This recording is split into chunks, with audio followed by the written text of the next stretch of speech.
Ahí está.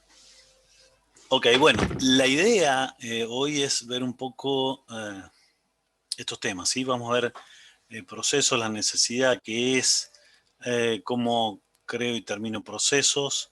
Ahí está lo que vos preguntabas y la necesidad, lo que preguntaba tu compañero. Estados, algo de jerarquía y algunos ejemplitos. Igual en la práctica van a ser varios, pero por ahí podemos hacer algunos. Y si nos alcanza, vamos a ver señales. Bueno, arrancamos.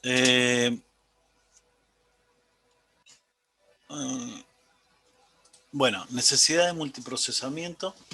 Obviamente, ¿por qué quiero tener más de un proceso o más de un programa ejecutándose? Bueno, básicamente porque la velocidad del procesador comparada con la entrada-salida, como ya lo hemos venido charlando, es bastante más rápida. Entonces, si un programa lo pongo a ejecutar y está único en la memoria, el tema es que si yo lo mando a hacer entrada-salida, chao, el procesador se aburre de no hacer nada, ¿sí? Creo que hemos charlado, digamos, comparativa en tiempos entre una tarea de acceso a RAM y otra de acceso a un Era como disco. 1000 veces, una cosa Sí, así. sí, mínimo, de ahí para arriba. Entonces, si estamos hablando de mili o de nanosegundos no es mucho, pero para el procesador es una eternidad. Entonces, una alternativa de eso es hacer un pseudo paralelismo, ¿sí? Pero si tenemos un solo procesador, la pregunta es cómo ejecutamos una instrucción. O sea, con un solo procesador se ejecuta una sola instrucción a la vez. Entonces, ¿cómo hacemos paralelismo? ¿Cómo podemos hacer esto? Bueno, no se puede hacer paralelismo con un solo núcleo, con un solo procesador. Lo que se hace es un pseudo paralelismo, ¿sí? Eso ya lo veníamos charlando más o menos cuando vimos incluso el capítulo de arquitectura, que veamos multitasking. Bueno, básicamente, ¿cómo logro hacer eso? Bueno, respuesta a eso, el que leyó el libro está fácil, pero ¿cómo hago? Un proceso. Bueno, sí. Todavía no definimos qué es un proceso, pero básicamente, ¿qué es lo que yo hago? Y yo voy asignando recursos a ciertas tareas Claro. en el tiempo o en Exacto, espacio. exacto. Si estamos hablando de programas, va a ser en el tiempo. Entonces, ¿cómo lo logro?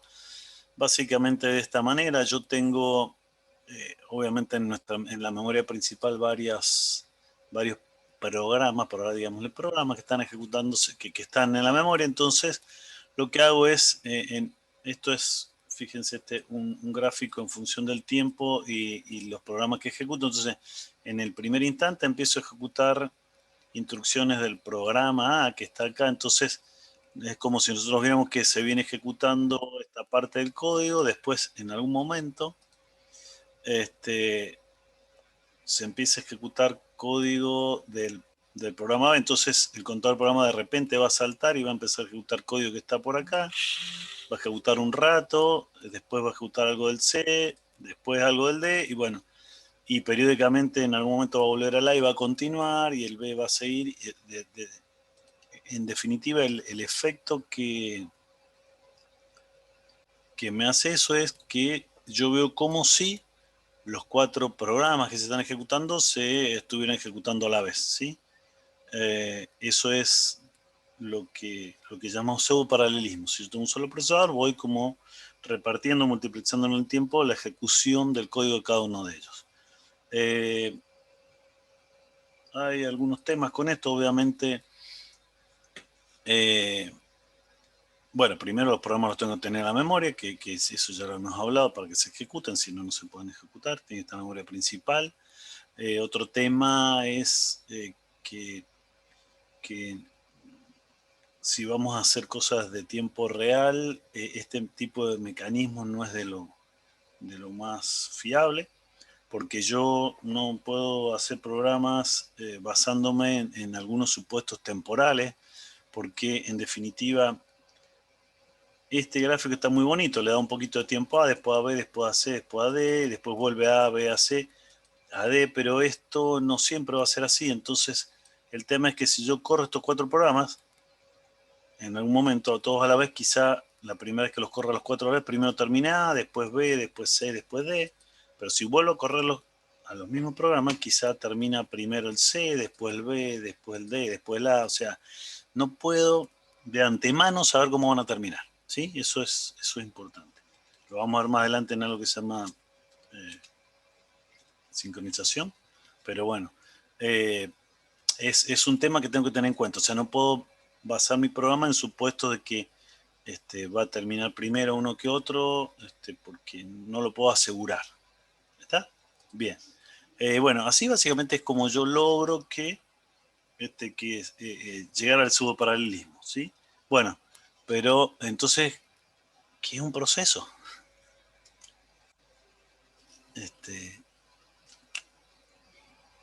¿Qué me puede decir?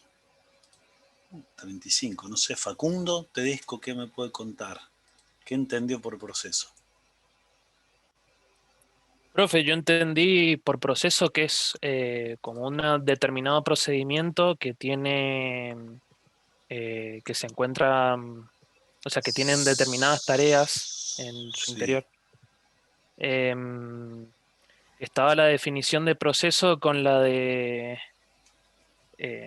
programa, justo. bien, ok.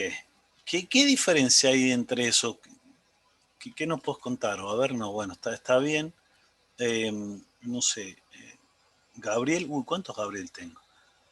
Gabriel Ambrosio, ¿qué diferencia hay entre proceso y programa? ¿Lo entendiste?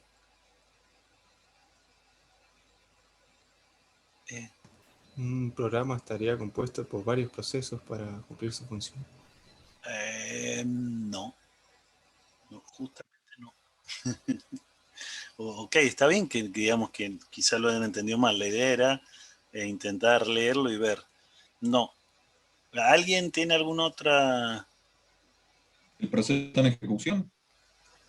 El proceso está en ejecución y el programa. Y no necesariamente está Profe, corriendo. claro, Profe, El porque el programa libro es lo que... Tannenbaum hacía básicamente como una analogía con Sí, respecto a procesos sí, vamos a y charlar. programas, Bien, hablaba de una persona que estaba haciendo una receta exacto. Sí, ahora lo y vamos a bueno, charlar, así, sí. Para el que no lo leyó sí, se lo contamos. Pero bueno, en definitiva, son similares, pero no es lo mismo, ¿sí? Un proceso es, primero, un programa, ¿sí? Un programa es una receta de pasos, ¿sí? O sea, yo tengo el programa que arranca con un punto entrada main y tengo que hacer un print, una serie de pasos que se van a ejecutar. Entonces, no solo alcanza con decir que el proceso es un programa en ejecución. Eso tengo que decir además, bueno, ¿por dónde va en algún momento? Tengo que agregarle o sumarle el contador de programa. Tengo que sumarle el estado de todos los registros internos. Tengo que saber la pila de ese proceso, qué cosas tiene. Y alguna otra cosa más que no la puse acá, como los descriptores abiertos, etcétera, etcétera. Y eso, en definitiva, me da lo que es un proceso que es una entidad activa. De alguna manera, como les digo, el proceso es lo que se está ejecutando, pero con todo su contexto. Es como si yo sacara una foto de ese programa en ejecución y supiera el valor de todos los registros, de todos sus estados, etcétera, etcétera. En un momento determinado, bueno, eso es un proceso. ¿Y por qué quiero tener todos esos datos? Y porque justamente cuando se está ejecutando el programa, yo puedo de alguna manera pausearlo y continúe después. Pero tiene que continuar después tal cual estaba, ¿sí?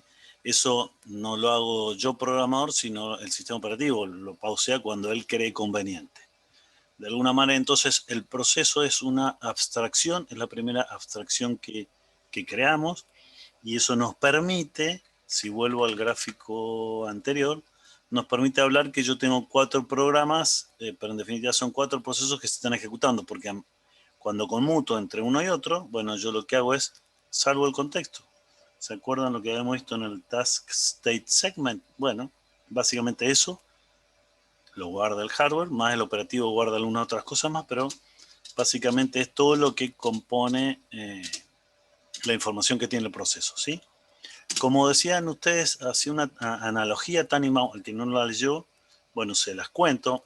Yo en realidad la modifico un poco porque prefiero que sea una pizzería, porque hasta ahora me da hambre.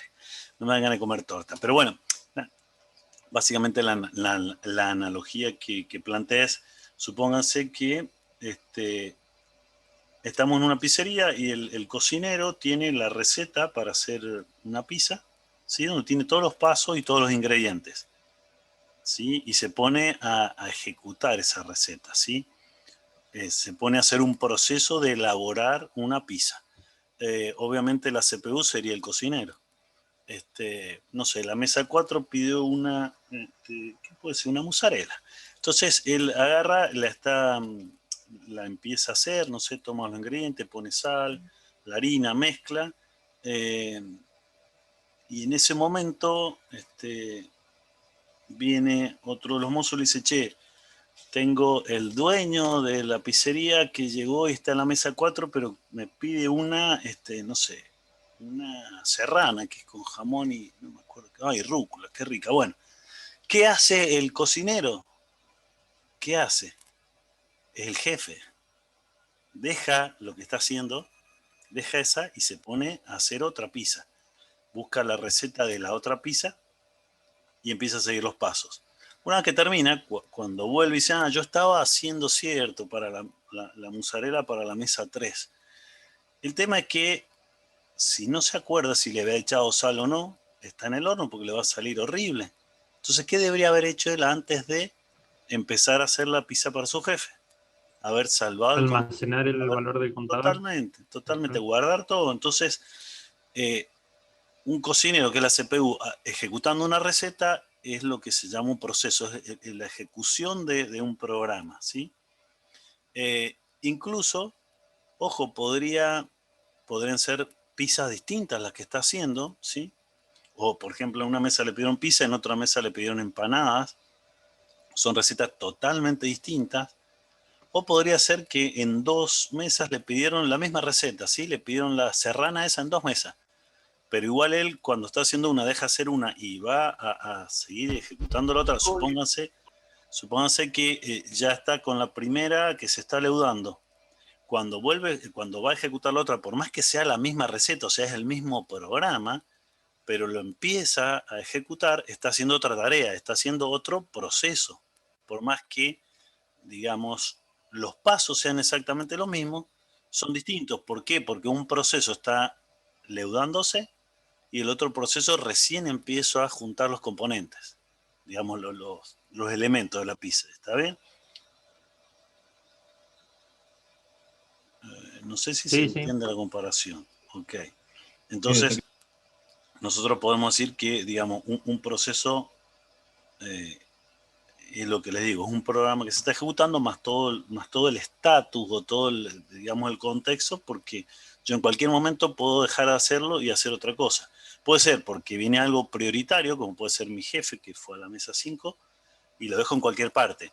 O podría ser que en realidad hago entrada-salida, lo dejo porque tiene que leudar 20 minutos, entonces yo no, si tengo un montón de pedidos no me puedo quedar ahí esperando 20 minutos que leude para seguir haciéndola. Eso un poco es la necesidad por la cual, digamos, cuando yo tengo tiempo ocioso de CPU o de cocinero, me pongo a hacer otra cosa. ¿Se entiende? Genial. Bueno, sigamos. Acuérdense, cualquier duda y pregunta.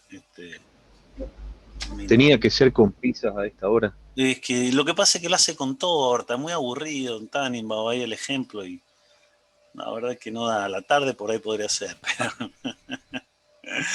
Pero, ok. Bien, bueno. Y esto está puesto ahí, por ahí, ahora no interesa demasiado, pero lo voy a comentar porque sí, no sirve de alguna manera. Y es, a ver, yo tengo un proceso en ejecución, o sea, un programa en ejecución, que es un proceso. O sea, cuando empiece a ejecutarse, obviamente tengo que asignarle, ¿se acuerdan? El code segment, el data segment, el stack segment, todos los segments que conozca. Y en el espacio virtual del proceso se le asigna, supóngase, toda esta área.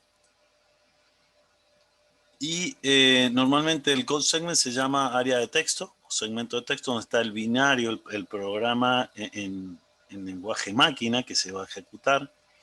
Tengo el área o el segmento de datos, donde ahí yo tengo las variables que se guardan en mi proceso, las que yo definí estáticamente, las que no inicialicé. Y después tengo dos segmentos que van a ir variando durante la ejecución, que es el segmento de pila y el heap. La pila, ¿se acuerdan que guarda? Yo creo que lo comenté, pero sí quizá la pasada.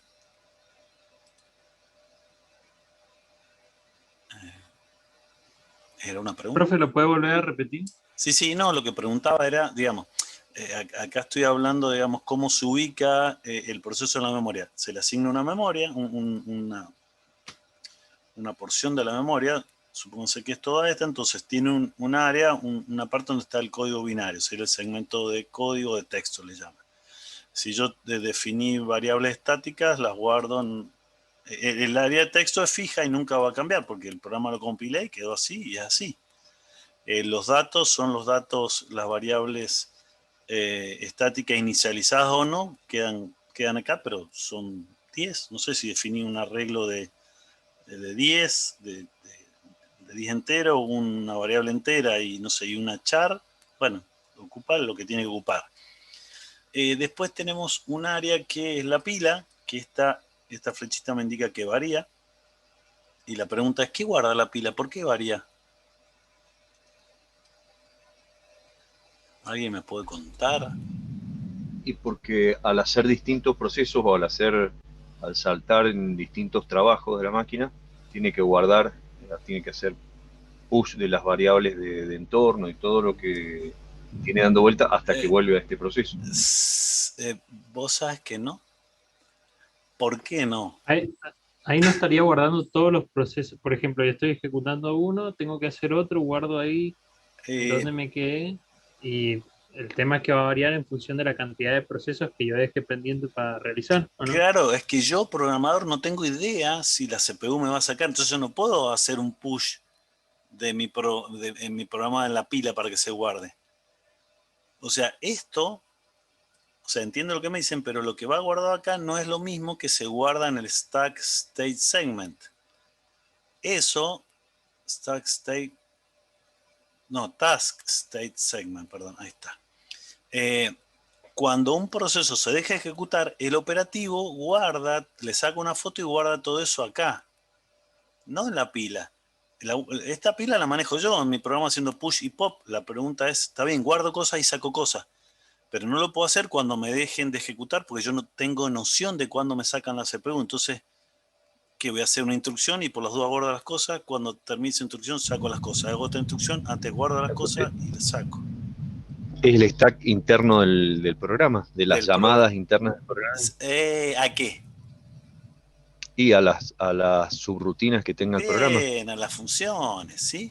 Un programa, en realidad, cuando yo llamo a una función, ahí sí, yo le invoco específicamente, digo, llamo a esa función. ¿Por qué? ¿Por qué quiero funciones?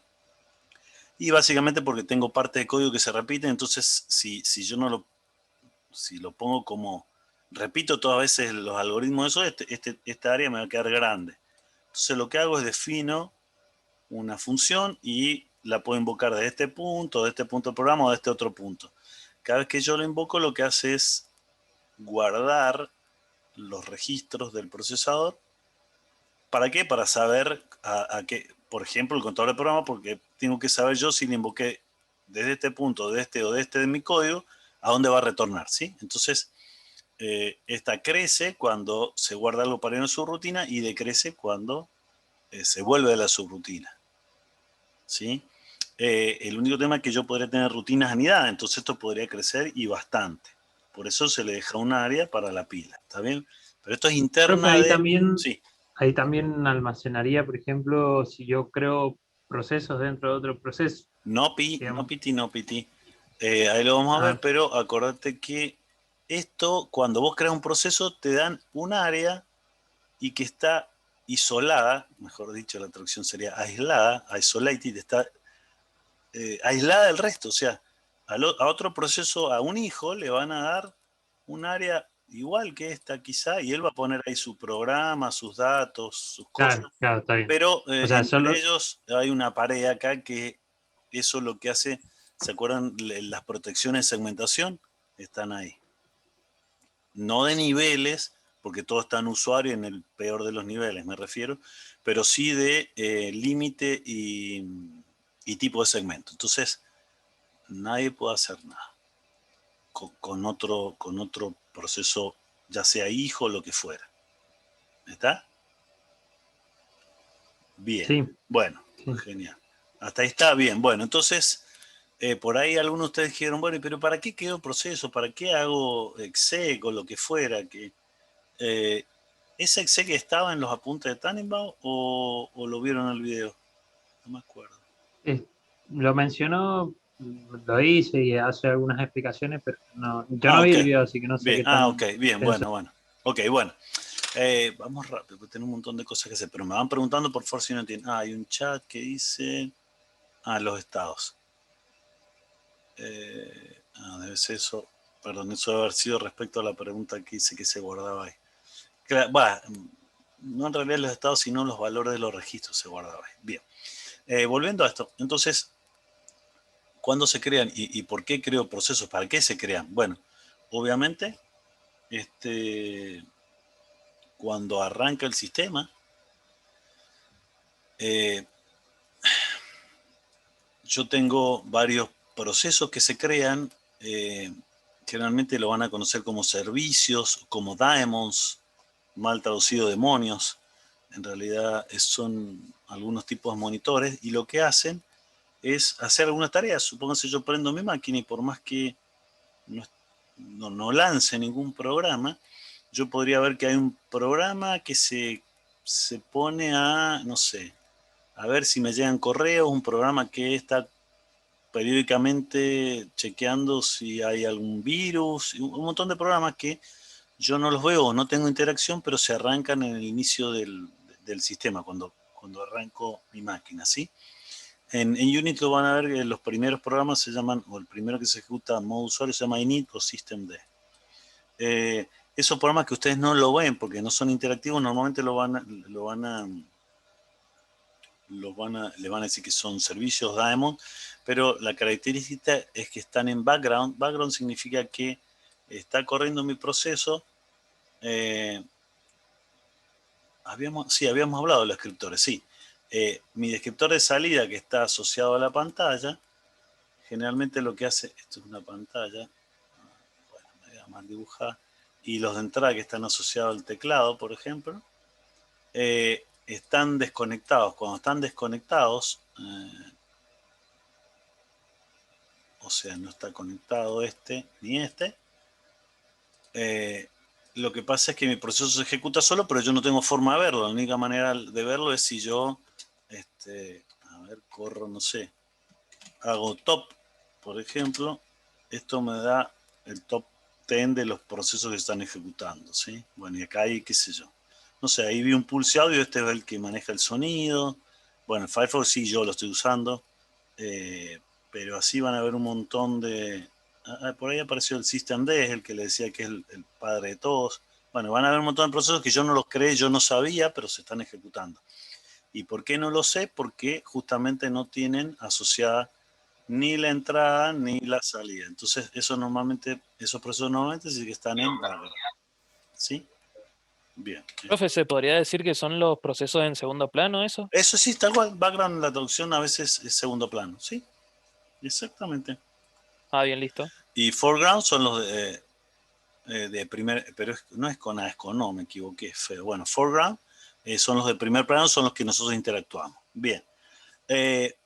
O sea, la primera, ¿para qué se crean procesos? Bueno, cuando arranca la máquina, para hacer cosas automatizadas o digamos, desatendidas de mi parte, para eso se crean, sí. Después, ¿para qué creo procesos? Bueno, yo dentro de mi programa lo que hago es crear un nuevo proceso. Esta es la llamada sistema que crea procesos, que la vamos a ver hoy, y ustedes van a hacer algunos programas. Y básicamente lo que hace es una copia de mi programa. Y ahora la pregunta es, ¿para qué yo en mi programa creo otro programa? Si ya hice un programa que está haciendo algo, ¿para qué creo otro? ¿Qué pregunta? ¿Alguien tiene una idea? Y no, la respuesta es no es complicar la vida a los estudiantes de técnicas 3. ¿Para qué puedo yo escribir un programa, supongan C, en C escribo un programa y ahí adentro digo, crea otro programa? Para realizar una tarea específica. Bien, bien. creo que lo hablamos de alguna manera, pero no sé si está. Supónganse que yo tengo un programa que realiza una tarea, un programa monolítico, tiene un montón de partes y va ejecutando la tarea 1, la 2, la 3, todo en un solo programa, ¿sí? El tema es que si, supónganse que esta tarea se demora mucho porque está haciendo entrada-salida, mi único proceso no va a poder seguir ejecutándose hasta que no me lleguen esos datos de entrada-salida. Pero si yo pudiera, de alguna manera, esta tarea o esta función o esta otra, si tuviera CPU la podría ejecutar, entonces digo, bueno, ¿y qué pasa si estas las hago como otro programa aparte? Entonces, mientras este programa está acá bloqueado, esperando entrada-salida, estas tareas las puedo ejecutar. Esta y esta otra también la podría implementar como otro proceso. Entonces, voy ganando en velocidad, porque ya tengo resueltas estas partes. Mientras esta espera, ya tengo resueltas estas partes. Después podría seguir el programa y le queda nada más que un par de tareas para hacer. De alguna manera, cuando yo tengo tareas que las puedo dividir en partes y puedo implementarlas en distintos programas y trabajan de manera colaborativa, me sirve porque se ejecuta mucho más rápido. No sé si se comprende.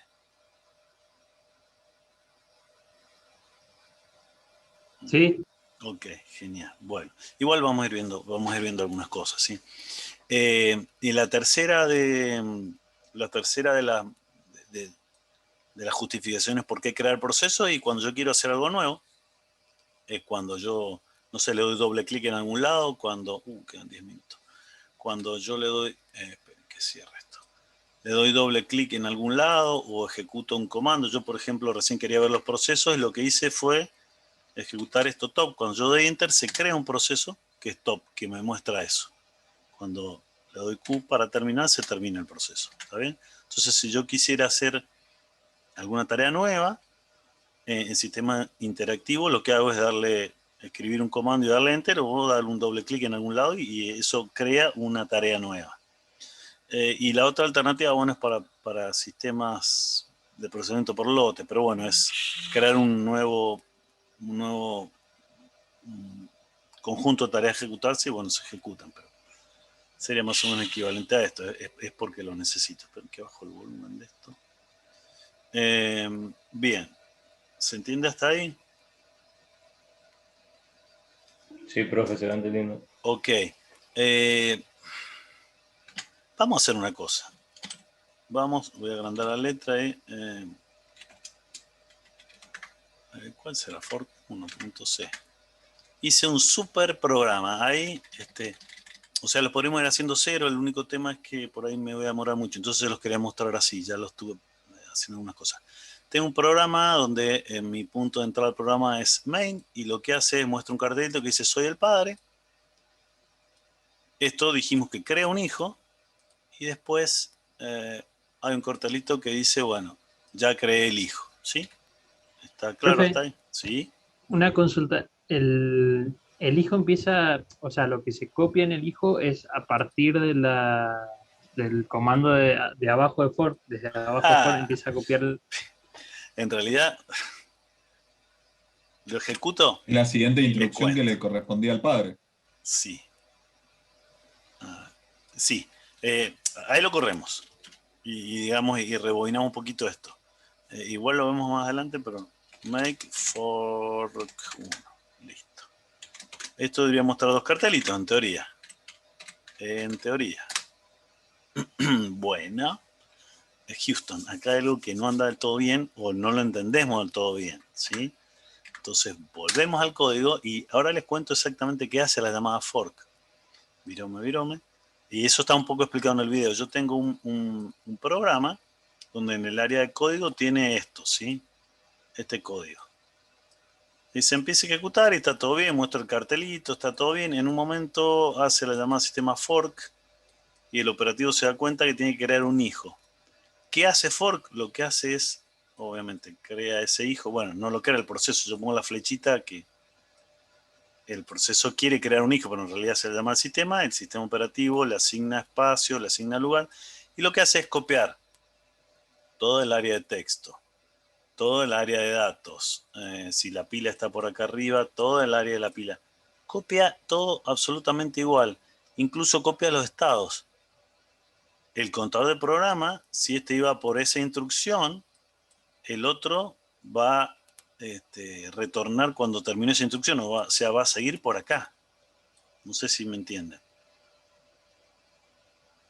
Y ustedes dicen, Sí, o sea, copia la línea del programa y va a ejecutar la que le corresponde. Claro, copia todo lo que tenía el padre. En este caso también le pone todo este código, lo pone acá. Pero internamente acá abajo tiene una tabla. Bueno, esto sería una tabla de procesos.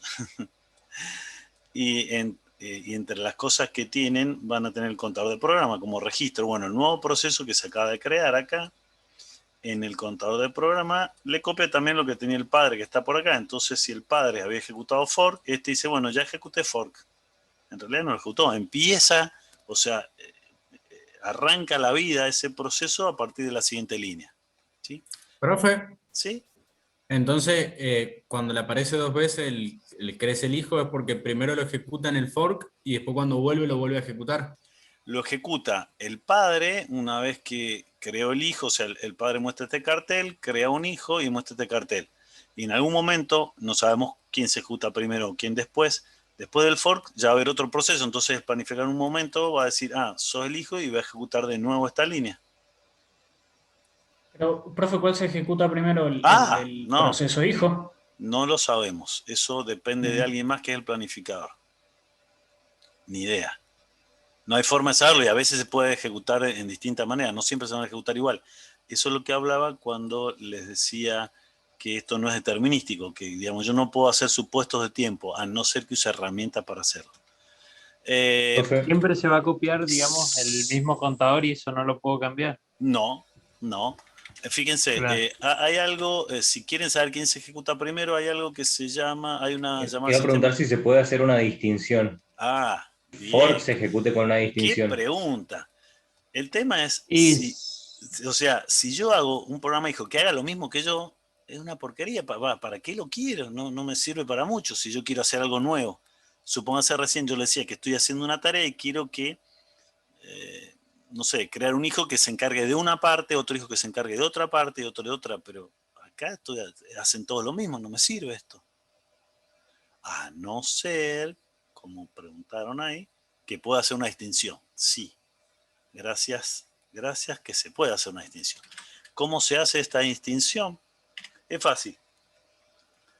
La llamada sistema, cuando le invoca el padre, que es el único proceso que existe en ese momento, cuando termina la llamada sistema, lo que retorna es el PID del proceso nuevo que creó. Entonces al padre le retorna un PID. Bueno, no hemos hablado ni siquiera de PID. PID es, cada proceso se identifica, cuando yo acá puse top, me muestra los procesos, van a ver que acá una cosa importante que tiene, que es el PID, que es el Process ID, y eso identifica, es un número único, un numerito entero que se va incrementando y no puede estar duplicado, y cada proceso en ejecución tiene un ID distinto, ¿sí? Fíjense que, bueno, ahí lo ejecuta. Entonces, volviendo acá, cuando el proceso padre, que es el único que existe en ese momento, hace fork, lo que le retorna al proceso padre es el PID del hijo que creó. Y siempre los PID son enteros, números positivos mayores que 1, obviamente. ¿Y qué le retornará al hijo? Porque recién se empieza a ejecutar en el retorno de fork. según el libro, 0. Muy bien, 0 le retorna, ¿sí? Miren, vamos a Pero modificar. eso es porque dentro del, o sea, el por qué retorna 0 es porque no hay ningún proceso adentro del hijo. Entonces, porque en realidad lo que está retornando el fork es el valor del proceso del hijo que creó, claro. Fork retorna claro. el valor del hijo que creó, pero en el hijo, como no tiene hijo, no le retorna un hijo, un PID de un hijo. Entonces dice, bueno, claro. Int PID. Sí, vamos a hacer esto. PID le pongo la variable, pero digo, porque es process ID, pero PID yo le asigno, no, igual no, PID. Entonces yo acá podría hacer dos cosas. If PID igual a 0. Perdón, es que tengo varios lenguajes y se me hace lío. Esto va así, creo. Está en Python. Sí, tal cual, lo estaba haciendo. Y era esta mañana, ni siquiera hace mucho. Entonces se me mezclan las cosas. Bueno, esto va ahí. Y acá, por ejemplo, si es 0, yo dije que en realidad esto se lo retorna al hijo. Entonces lo que yo voy a escribir ahí código del hijo. Entonces yo voy a poner esto. Acá, Chengword, soy el hijo. Listo. Y acá porque acá va a entrar el hijo y después se va a seguir ejecutando. Entonces va a entrar por este for y después podría seguir por acá abajo. Yo lo que acá podría hacer es... Profe, menos de un minuto. Uy, en el horno. 21 a 40, bueno, 21 a 50, ¿les parece? Sí. Bueno, profe. Ok, listo. Bueno, esto hace el hijo y el padre va a hacer eso. Y en principio lo corremos, bueno, lo compilo y lo corremos cuando vuelva. Pero Alcanzamos, ¿eh? Nos quedamos bueno, con listo, intriga. punto barra fork. 1. ¡Ja! Fíjense que ahora sí se hicieron cosas distintas. Pero bueno, en realidad está mal el último cartel. No, está bien. Soy el padre, que el hijo, soy el hijo. Esto... Ahí sabemos entonces que lo que se ejecuta primero es lo del padre. Pero ojo, no siempre. No siempre. Acá, bueno, le podría agregar un tiempito. O sea, bueno, igual justo era una pregunta, así que quedamos bien. Bueno, estamos acá. Entonces ustedes decían, bueno, pero entonces siempre se ejecuta primero el padre. Y eso no es totalmente cierto porque no tenemos idea qué va a hacer el planificador. Fíjense que si yo pongo un uslib,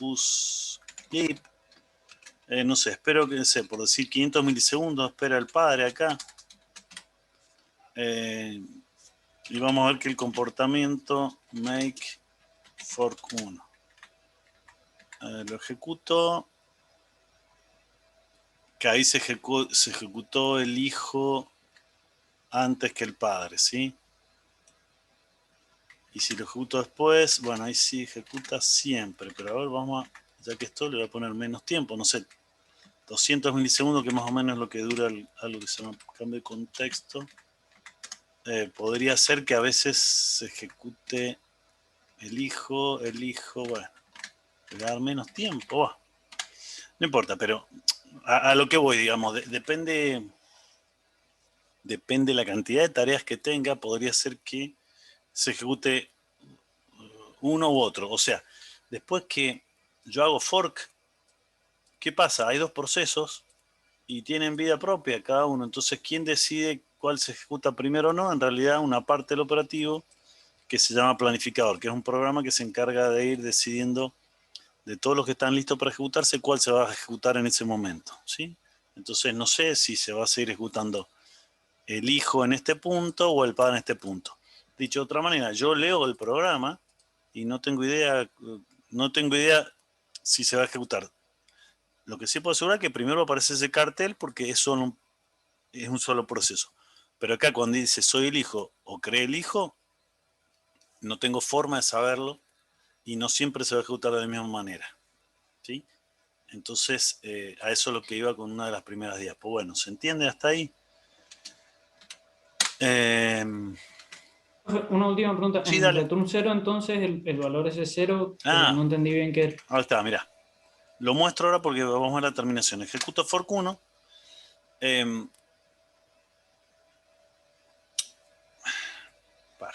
Vamos, bueno.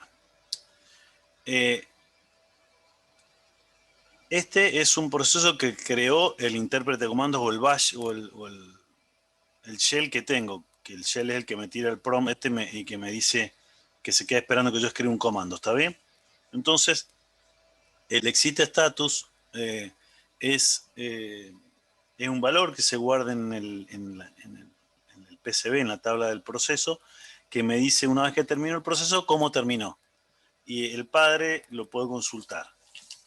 Si yo pongo, por ejemplo, echo peso signo de pregunta, eso el intérprete de comandos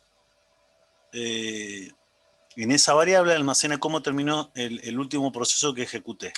Y me dice que terminó en 0. Fíjate, si yo modifico esto y le pongo otro valor, le voy a poner el padre, no en el hijo, porque en realidad este return 0 lo debería leer el proceso padre. Y la verdad que no hemos puesto nada para que lo lea. Pero este return lo lee el proceso padre del padre, que sería el intérprete de comando. Entonces yo acá pongo, no sé, 5, lo compilo y lo corro. Esto va a terminar como siempre, pero si yo pregunto el exit status, me dice que es otra cosa, ¿sí? Normalmente el exit status sirve porque yo muchas cosas las puedo dejar programadas para que se ejecuten en algún momento determinado donde yo no esté. Entonces, algo se llama shell scripting, de donde yo puedo ejecutar varias tareas una tras de otra, pero está bueno que esas tareas sepa yo cómo terminaron, porque si estoy haciendo un backup, no sé, a las 6 de la mañana o a las 4 que se hace automáticamente, yo no me voy a levantar a las 4 de la mañana para ver si se ejecutó bien o no se ejecutó bien el backup. Entonces, normalmente ese proceso que genera el backup le reporta a su padre el exit status. ¿Cómo terminó? Si terminó bien o terminó mal. Y el padre, si es un shell, un intérprete de comando, lo puede ver con esta variable, como estamos viendo acá. Yo de profesor le estoy diciendo que termine con un valor distinto de 0, pero normalmente por convención cuando termina bien un proceso, termina con 0. Cuando termina mal por algún error, termina con otro valor. Yo acá termina bien, pero... Sí. Eso lo define el programador, el valor del... Sí, obviamente, sí. Cada programa tiene un exit status distinto para una condición de error distinta. Sí. Pero por convención, si termina en 0 es que terminó bien. ¿Sí? Esto logrado, bueno, esto logrado lo dejo así. Bueno, pero no estamos yéndonos por las ramas, no vamos a terminar nunca. Bueno, no importa. Pero está bien que consulten porque prefiero demorar más y que lo entiendan bien. Bueno, entonces acá habíamos hablado de las 4 formas de crear un nuevo programa, un nuevo proceso, perdón, hablemos con propiedad. Y lo que nosotros estábamos haciendo es usar esa, la de fork. Bien. Y acá vienen un par de alternativas que se pueden presentar. Y son las siguientes. Virome. Acá viene un solo proceso que se está ejecutando y de repente hace un fork y se empieza a ejecutar un proceso que, o sea, se continúa ejecutando un proceso que es el padre y se comienza a ejecutar a partir del fork un proceso que es el hijo, ¿sí? El padre tiene 2 alternativas. Es esperar que el hijo termine o directamente seguir como colectivo lleno, ¿sí?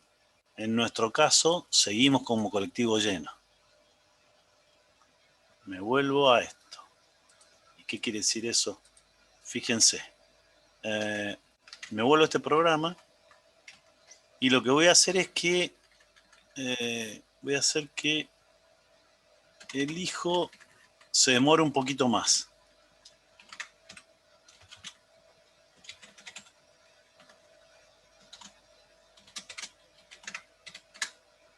Bueno, voy a hacer que se demore más. Déjenme. Vamos a ponerle un segundo directamente. Sleep. Un segundo. Y ahí lo vamos a ejecutar. Epa, ¿qué pasó? Miren. Ahí va de nuevo. No sé si entienden qué pasó. Sí, que terminó el padre, pero el hijo todavía se estaba ejecutando. Que además terminó el padre acá y el padre del padre, que es el intérprete de comando, dice, terminó, listo, y me tira el prompt. Pero después, al rato, termina el hijo y escribe esto. De hecho, si yo acá... Sí. Eso es por cómo va el administrador de programas, sería. Claro, bueno, yo lo estoy forzando porque le puse que se demore a propósito. Es una barbaridad. Claro, yo lo puse, pero podría ser que el proceso hijo se demore porque está haciendo un cálculo, qué sé yo, entonces puede terminar después que el padre. Ese sería el efecto del que yo les decía... no, perdón, ¿dónde estamos? Acá. Que el padre no lo espera al hijo. ¿Sí? No lo espera. Y al no esperarlo ni siquiera puede leer el exit status de cómo terminó el hijo, porque la otra alternativa es que el padre viene, crea el hijo y acá se bloquea, el proceso se bloquea y no se sigue ejecutando hasta tanto el hijo no termine. Y esto es while justamente es la llamada sistema que yo utilizo para esperarlo. Fíjense, lo voy a modificar y acá le voy a poner al padre que espere que termine el hijo. Y la llamada sistema se llama wait. Creo que si no quiero guardar en ningún lado el exit status del hijo, le pongo null. No me acuerdo. Sí, tengo que poner estos headers. Listo, me los robo de acá. Y los voy a poner acá. Listo. 8x 7x. Punto. Listo. ¿Sí? ¿Se entiende? Lo único que hice fue decirle, che, padre, espera que termine el hijo y después seguí ejecutándote.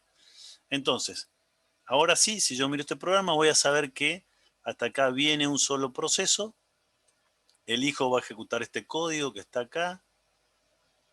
Y el padre va a saltar acá, pero acá se va a quedar esperando y no se va a ejecutar, o sea, no va a ejecutar esto hasta tanto el hijo no termine. Y acá el padre podría haber guardado la variable de terminación en un puntero acá y después mostrarla para saber cómo terminó el hijo, entonces puedo rescatar el 0 ese o no. Yo le puse null porque la verdad que no me interesa. Soy un mal padre, no me interesa saber cómo terminó mi hijo, ¿sí? Si esto yo lo grabo, ¿sí? O sea que si se ejecuta 2 del padre, el del hijo se va a ejecutar uno solo. O sea, no con este wait, sino sin el wait. ¿Para qué te refieres con 2 del padre? O sea, si yo mando... Decime las líneas de código, a ver si. Si yo mando acá, o sea, si yo mando 2 del padre, ¿no? Acá se espera el hijo. Y al final... Ah, bien, no. Me acabo de contestar solo. No te entendí, pero bueno, acá en realidad a partir de este punto hay 2 procesos, o sea, van a haber 2 procesos que van a ejecutar este código. El proceso padre no va a entrar a esta condición y va a saltar acá.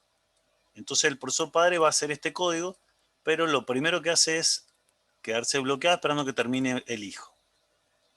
Mientras que el hijo va a ejecutar este código y no va a continuar porque tiene el resto un 0. Y bueno, el hijo ahí va a esperar un segundo. O sea, el padre se tiene que comer el segundo del hijo que espera, el cartelito, y recién ahí muestra cree el hijo, perdón, ¿sí? Punto barra, creo que esto ya lo compilé.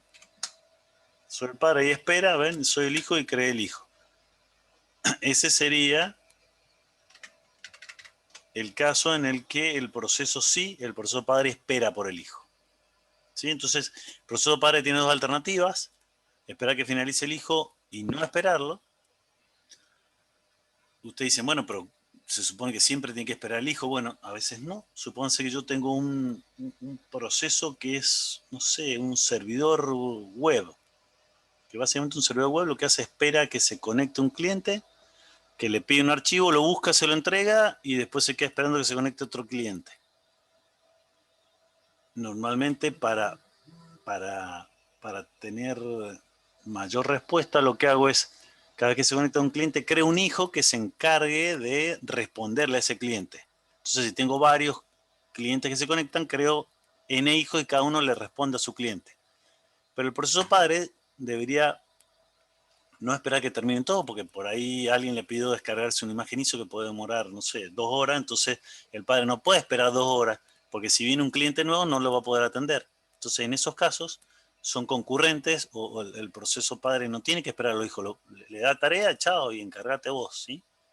O sea, no siempre es lo mismo. En este caso, si yo quisiera saber cómo terminó el hijo, bueno, me pongo a esperarlo, pero me bloqueo. Esas son las 2 alternativas, ¿está bien?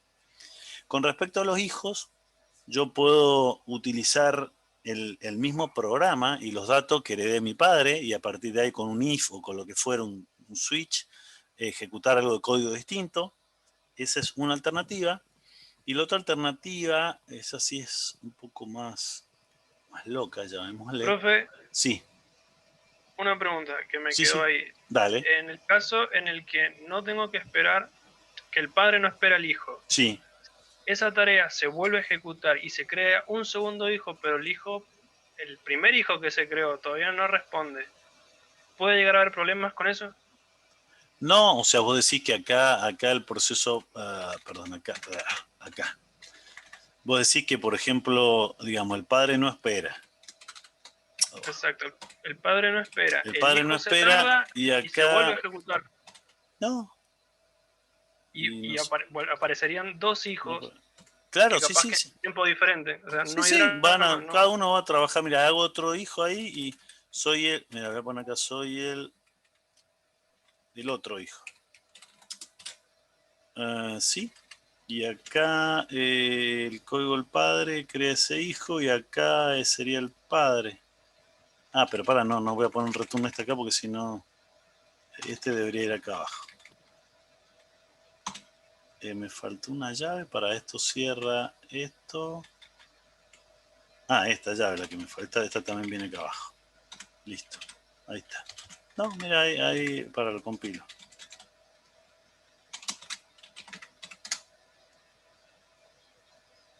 Ahí está, ¿sí? Eso volvió después. Soy el otro hijo.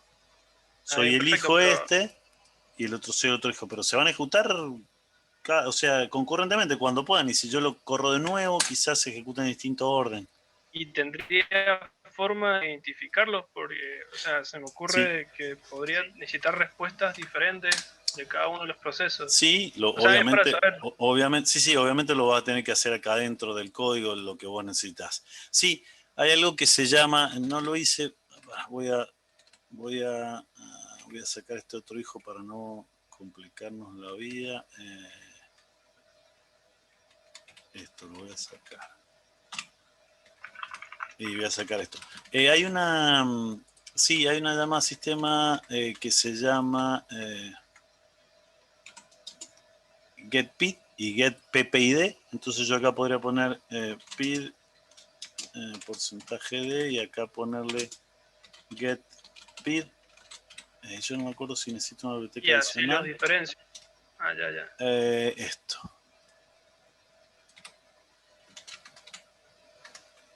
A ver, creo que ya los puse estos, a ver. Sí, ya están puestos, listo. getPID, ¿está bien eso? Creo que sí. Sí. Y tengo otra más, que es, ya que estoy, lo pongo que es getPPID, que me dice quién es el padre. Obviamente acá debería poner y mi padre es padre es porcentaje de, listo. Bueno, lo muestro, eso lo puse en el padre, pero lo podría poner por acá en el hijo y qué sé yo, y podemos ir viendo. Make for, si lo ejecuto, ./fork1, ahí está, ¿sí? Fíjense, soy el PID tanto, y si lo vuelvo a ejecutar, esto me va a decir otro PID, porque si bien es la misma receta, es otro proceso, ¿sí? O sea, esto es la pizza para la mesa 1 y esta para la mesa 3. La misma pizza, el mismo programa, nada más que difieren las órdenes. Mientras que los dos dicen que el padre es este. ¿Y quién es este proceso? ¿Tienen idea? El bash, el intérprete de comando. Miren, PS. Ahí está, el bash, que es el intérprete de comando, que es lo que está esperando que yo escriba algo, es este. ¿Sí? Y el PS... Ese cuando se reinicia la consola también cambia. Sí, seguro. Sí, yo acá pongo exit y cuando abro otra es otro proceso. Sí, tal cual. Bien, aunque nos estamos yendo al pasto. Bueno, a ver. Bueno, entonces, una alternativa es que el hijo vaya preguntando y haciendo cosas, pero debía estar en el mismo código del padre. Muchas veces pasa que, digamos, si yo tengo que hacer cosas muy distintas, tengo que meter en el mismo código del padre también el código del hijo. O si son varios hijos, un montón de código. Entonces, recuerden que eso, cada vez que yo hago fork, se duplica todo el binario, todo el segmento de texto. Entonces, tendría un montón de memoria ocupada con código que no lo uso siempre. Porque el padre va a usar una parte del código, el hijo va a usar otra, el otro hijo va a usar otra. Entonces, ustedes dicen, pero un embole. Bien.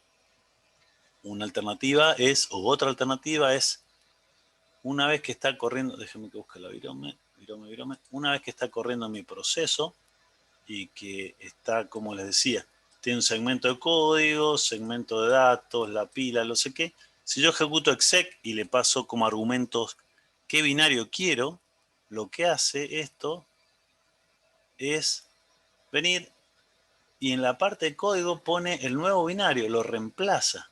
Desaparece lo que yo estaba escribiendo y aparece todo nuevo. Y el contador de programa se pone en el punto de entrada de ese programa, o sea, al principio. Si yo quiero hacer algo totalmente distinto, en vez de escribirlo en el código del padre y poner en la parte de si pi es igual a 0, hace esto, esto, esto, yo lo que hago en el hijo es si pi igual a 0, hago, por ejemplo, exec y otra cosa. Y el programa hace otra cosa. Y sigue siendo el mismo proceso. Es medio loco. Está bien explicado en el videíto ese, creo que lo hice incluso con un ejemplo en el tutorial. ¿Se entiende?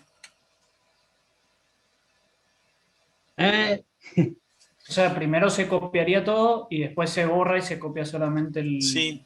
A ver, grep exec. A ver, quiero ver si lo tengo acá. Ah, no tengo un ejemplo. No, es que vamos a demorarlo si lo escribo, pero bueno. En el tutorial se lo puse, y lo van a hacer con Ana y Rodrigo y Sebastián porque los vi en los prácticos. No se dan problema, pero el objetivo es hacer algo totalmente distinto de que ni siquiera lo tenía el código del padre. O sea, cuando el padre se estaba ejecutando por acá, no tenía ninguna parte de su código el binario que está acá, porque yo se lo especifico y lo que hace es reemplazar, pone en el cuerpo del proceso hijo, pone otra receta, otro binario. ¿Sí? Eso es lo que hace. Bien. Bueno. Obviamente los programas no son eternos, tienen que terminar. O sea, una vez que hacen lo que quieren o lo que necesitamos que hagan, obviamente tengo una terminación normal. Cuando yo ejecuto una tarea, digamos, le pongo exit o return 0 y si después desde el sistema operativo hago un eco pesos signo de pregunta, me dice cómo retornó. ¿Sí? No sé. Yo recién ejecuté el fork 1, pero si yo hago un ls, ejecuta algo, no sé qué, porque el binario yo no lo hice, pero si yo pongo eco pesos signo de pregunta, me dice que terminó bien. ¿Está? Eso es una terminación normal. Ahora, una terminación con error voluntaria es que si yo va a retornar distinto de 0 el exit status me refiero, y lo puedo consultar así. ¿Y cuándo puede ser una terminación con error voluntaria? Supóngase que el comando ls me lista los archivos, supóngase que yo quiero listar un archivo que se llama Pepe, que no existe. ¿Qué haría este programa? ¿Qué va a hacer? No puede mostrarlo acá a Pepe porque no está. Obviamente me va a dar un mensaje. Me dice no está. Y si yo consulto cómo terminó esto, y terminó distinto de 0, obviamente. Eso sería una terminación voluntaria porque el programa binario, el ls, terminó mal porque el argumento que yo le di no puedo hacer nada con él. ¿Sí? Supongamos ls-l, yo muestro todo, me da fechas, horas, qué sé yo, pero si yo pongo ls-l Pepe, y no existe, no me muestra esto, no me muestra esta información porque no la tiene. ¿Se entiende? Eso es una alternativa de cuando termina con un error. Terminación con error involuntaria. Creo que hice algo con dividido por 0. A ver. ¿Cómo se llamaría el programa? Fatal. Si yo ejecuto este programa ./fatal, lo que hace, obviamente, mi programa termina, pero él se lo hace involuntariamente. El operativo, cuando quiere hacer algo que no puede hacer, explota. ¿Por qué explota? Bueno, porque yo ahí estoy dividiendo por 0. ¿Sí? Obviamente esto también termina mal. Peso signo de pregunta. Lo único que hizo el programa fatal es dividir por 0, creo. Fatal.c, ¿qué hace? Nada, la operación es un proceso que termina involuntariamente y está bien. Divide 100 por 0 y explota hermoso. Bueno, eso ahora yo lo hardcodeé al 100, pero podría ser que tome argumentos, que los procese y después hace una cuenta y resulta que si hay mal un dato o un cálculo puede ser que dé un error, pero va a ser involuntario porque yo no lo sé de antemano, ¿sí? Y la última forma Carlos, ¿sí? por una... Sí.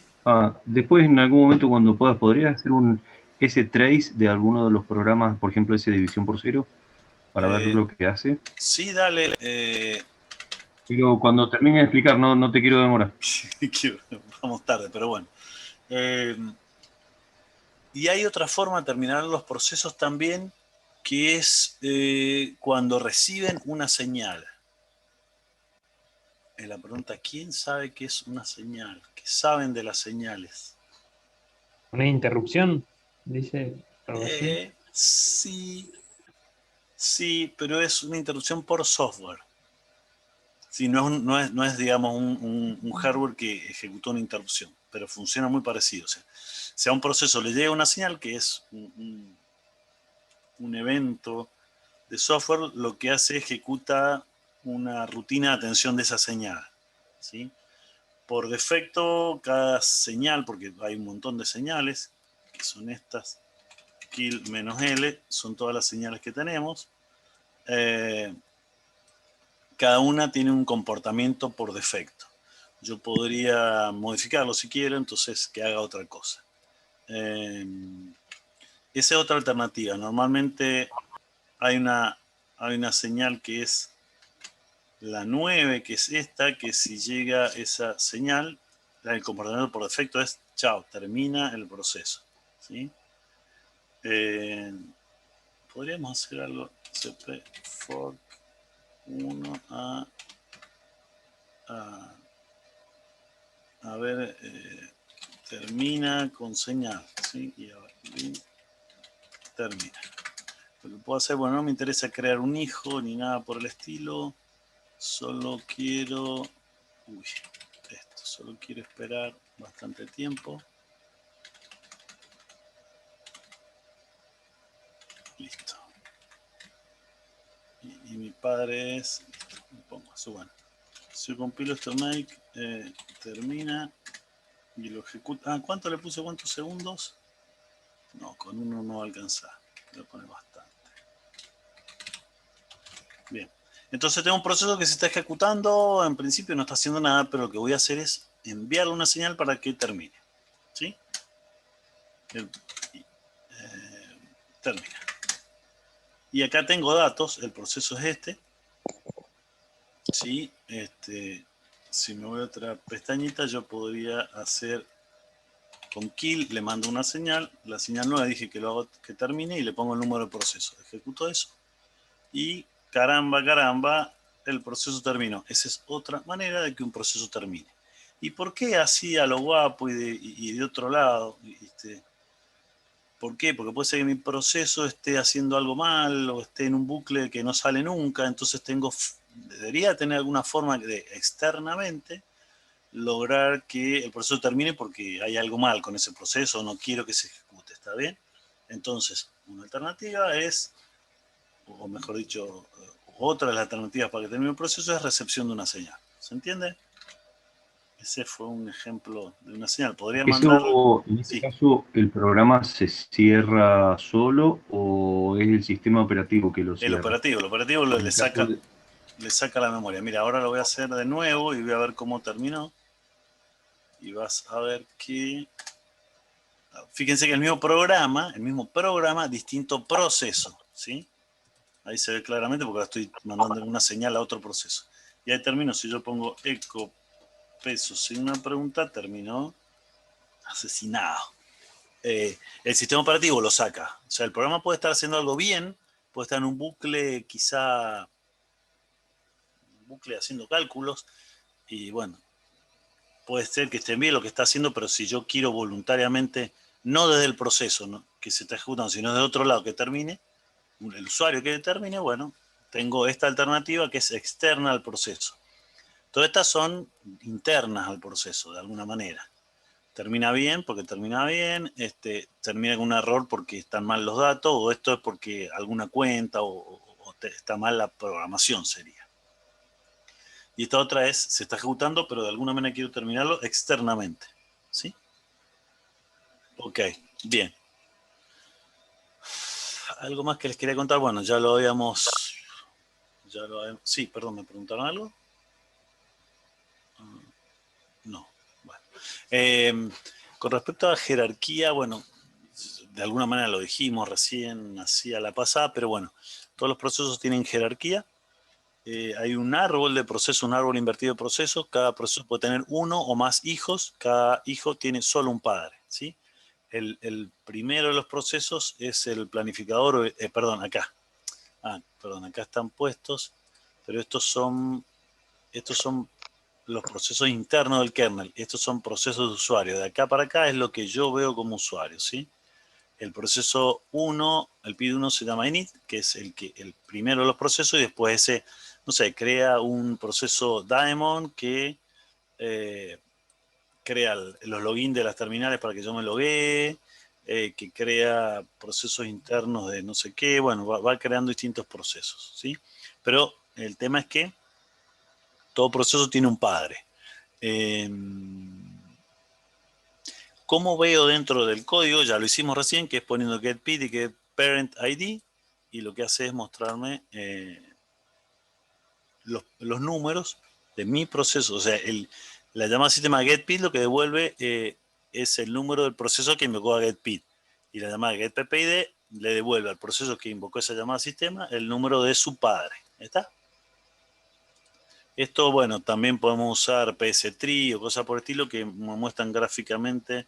pstree me muestra, bueno, acá voy a borrar esto, listo. Me muestra acá el árbol de dependencias. Fíjense que no sé dónde estaré yo, por acá debo estar. Ahí tengo el Office que estamos viendo en las diapositivas. Su padre es este, su padre es este. Acá hay un bash, una terminal, y esta debe depender del proceso. Bueno, en mi caso es systemd, pero es lo mismo que el init. Y las terminales estas, ¿dónde estarán? No las encuentro, pero están colgadas en alguna parte de la rama. XFC Web Content, no las veo. Bueno, en alguna parte de acá deberían estar. Vaya, a ver.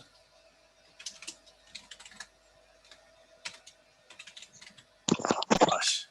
Ahí están, acá están. Sí, acá estoy colgado yo con alguno de estos. Ahí estoy, miren, hice un pstree.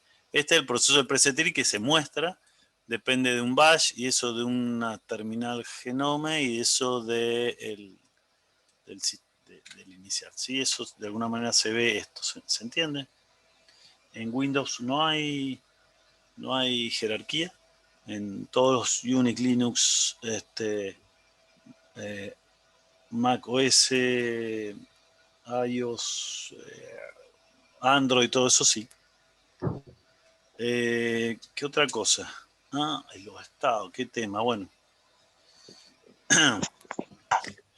Con respecto a los procesos, además tienen estados, ¿sí? Cuando un proceso arranca es nuevo, queda en una lista de los procesos que están listos para ejecutarse. Cuando se están ejecutando significa que el planificador que están usando la CPU efectivamente, ¿sí? Si están listos para ejecutarse, se quedan ahí esperando de alguna manera que vayan a parar a running. Cuando un proceso está corriendo y hace entrada-salida, se queda bloqueado y se queda en waiting hasta nuevo aviso. Cuando llegue a esa entrada-salida, vuelve a estar listo. Está en ready para que sea elegido en algún momento por el sistema operativo, por una parte del sistema operativo que se llama scheduler o planificador, y lo pone a ejecutarse, ¿sí? Otra alternativa es que cuando se está ejecutando, y esto tiene que ver con sistemas expropiativos, supónganse que yo tengo un proceso que no hace casi entrada-salida, se la pasa en un bucle de cálculos numéricos, entonces va a estar un montón de tiempo acá, porque no hace entrada-salida. Bueno, para que sea equitativo entre todos los procesos, se le asigna una cantidad de tiempo, se inicializa un timer, y cuando llega la interrupción de ese hardware, lo que hace es, si ese proceso todavía sigue en running, se pasa listo. ¿Para qué? Para darle espacio a otro de la lista que están listos a ejecutarse. ¿Se comprende? Una vez que se está ejecutando en un momento y hace un return 0, listo, de acá pasa terminado.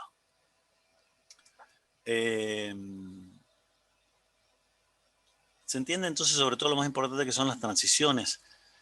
Pasa de running a waiting cuando el mismo proceso hace una llamada al sistema de entrada-salida. Automáticamente sé que va a demorar un montón, y el sistema operativo programa el periférico para hacer entrada-salida y el proceso le cambia el estado, le pone en waiting y queda bloqueado. No se ejecuta hasta nuevo aviso.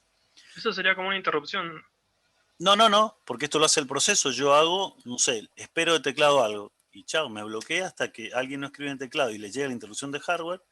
El operativo no se da cuenta que era lo que yo esperaba de teclado. O si fuera disco también, ¿sí? Cuando la interrupción, acá, en este punto, cuando me llega una interrupción de hardware porque apretaron el teclado, porque el disco, el dato que pedía el disco está listo, ahí el operativo se fija cuál de los procesos es el que estaba bloqueado, esperando datos, y cuando se hace esa entrada-salida se pasa a listo, ¿sí? O sea, la transición entre waiting y ready sí es una interrupción. La transición entre en running y waiting no es una llamada a sistema. La transición entre ready y running lo hace una rutina del sistema operativo que se llama planificador, que básicamente acá tengo 10 procesos listos para ejecutarse, elige alguno con algún criterio y lo pone a ejecutarse. Hace el cambio de contexto. Y de running a ready también es una interrupción, la interrupción de un timer de un temporizador, porque dice, che, se te acabó el tiempo, llega esa interrupción, el operativo sabe que es porque se acabó el tiempo, y lo manda de nuevo a ready, para darle más tiempo a otros procesos. ¿Está bien? Bueno, y de running a terminate es cuando ejecuta exit o return 0, y bueno, y de nuevo a listo, en realidad es cuando, es que nuevo no es un estado, es cuando, bueno, de nuevo a listo es cuando se carga en la memoria principal, digamos, porque vos lo ejecutás y hasta que no se cargue en la memoria principal o no se copie todo el área de memoria del padre a una nueva, no está listo. Esto, digamos, tendría que ver una vez que yo pongo fork, de ahí que ya se crea el proceso nuevo, va a parar ahí a ready. ¿Está? ¿Cómo estamos a tiempo, chicos? Creo que estamos en el horno. ¿Ah? 2 minutos. 2 minutos. Ah, bien. Bueno, ¿se comprende bien este gráfico? Sí, profe, una consulta. Sí, la que quiera. Usted dijo que cuando está en running y termina, o sea, se le acaba el tiempo, va ready. Exacto. Y de ready es como una lista de espera. Sí, una lista, sí. Sí. Perfecto. Porque si vos no le asignás un tiempo, ojo, hay un operativo que esta transición no la tienen, y acá se ejecutan todo lo que haga falta. Suponete que vos tenés un programa que está en un bucle que hace cálculo y está a 10 minutos. En esos 10 minutos no va a poder ejecutarse ninguno. Acá van a haber un montón de procesos y si vos querés que sea interactivo el sistema, no te va a servir porque ese proceso de alguna manera está monopolizado por su CPU. ¿Se entiende? Sí. Entonces vos lo que haces es, cuando el planificador elige alguno de estos que está en ready, lo pone a ejecutar ahí nomás, programa un timer con el tiempo que corresponde, que considere correspondiente, pero estamos en el orden de los 200 milisegundos, depende del operativo y depende de las tareas. Entonces cuando llegue esa interrupción, la rutina atiende y dice, che, no, es que se te acabó el tiempo, listo. Entonces se hace un task switch y pasa al otro estado. Bien. Un par de cositas más que, digamos, no son demasiado importantes. Bueno, cómo almacena o cómo representa el operativo los procesos. Bueno, como les decía, tiene un PID, tiene un estado. Este estado, en realidad, el contador de programa y registros, toda esta parte es lo que nosotros veíamos hasta acá, inclusive, este es el Task State Segment, porque acuérdense que en el Task State Segment están el espacio de memorias, están los Code Segment, Data Segment, etcétera. Entonces ahí está toda esa información, más los registros, más el contador de programa, que es otro registro, y más los estados, que es otro registro. Bien. Entonces nos habíamos quedado por acá donde era la información que tenía el operativo, y como les decía, busco la virome, toda esta parte tenía que ver con el Task State Segment. Además de eso guardaba el número del proceso, acá no está puesto, pero también guarda el número del proceso del padre. Y el exit status, que bueno, estaría en el etcétera por acá. Y descriptores abiertos, ya vamos a ver. Bien. Y por último, respecto a procesos, déjenme que acepte. Creo que están todos. Por último, respecto a procesos, bueno, queda esto, ¿qué más explicarles? Si ustedes ya lo han visto del otro punto de vista. Acá dice que se trata un cambio de contexto. Pero bueno, es lo que vimos, ¿no es cierto? Se está ejecutando un proceso. En algún momento se graba su estado en la entrada, la tabla de procesos que se llama PCB. Hay unos puntos suspensivos que acá el sistema operativo no saben qué hace, nosotros sí. Y después lo que se hace es se recarga la tabla de estado de otro proceso del 1, que acá estaba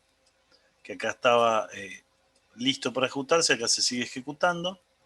En un momento cuando se le acaba el tiempo, cuando hay una llamada sistema de entrada-salida, por ejemplo, lo que hace es se vuelve a grabar su estado y más adelante se sigue ejecutando el otro. Entonces es la conmutación entre dos procesos, ¿sí?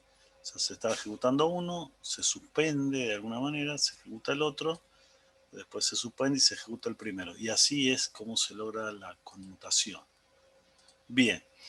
Hay algunos detallitos más con respecto al proceso, pero bueno, no quería demorarme más. Quiero ver si hacemos algunas cositas de señales. ¿Hasta ahí se entiende? ¿Hay dudas, preguntas? No. El no es que no se ha entendido nada o no hay preguntas. Espero que sí, no haya preguntas. Un poquito de esto, un poquito de lo otro.